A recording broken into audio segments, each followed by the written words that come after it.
বিপুল কাকতি, কাৰাধ্যক্ষ, জিলা কাৰাগাৰ বৰপেটা।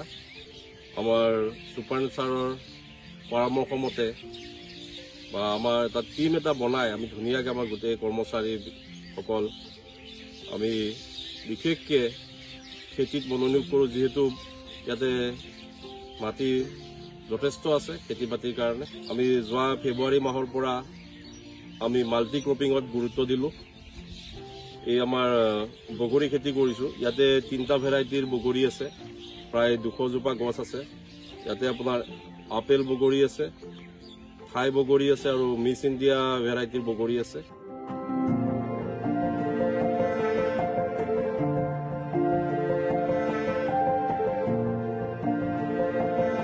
লগতে এইবাৰ আমি সৰিয়হ খেতি কৰিছোঁ, লগতে মাকৈ খেতিও কৰিছোঁ, লগতে বিভিন্ন ধৰণৰ আমি ধান খেতিও কৰিছোঁ। আমাৰ কবি খেতিও কৰা গৈছে।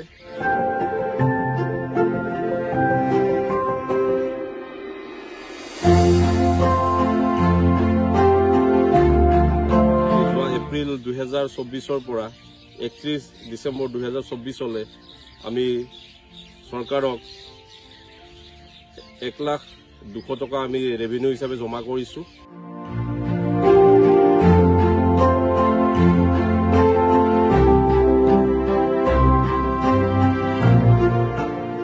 যিসকলে আমি এটা টিম হৈ কাম কৰিবলৈ সক্ষম হৈছোঁ আৰু তাৰ ফলত এই আপোনালোকে দেখিছে এটা সুন্দৰ পৰিৱেশ গঢ় লৈ উঠিছে।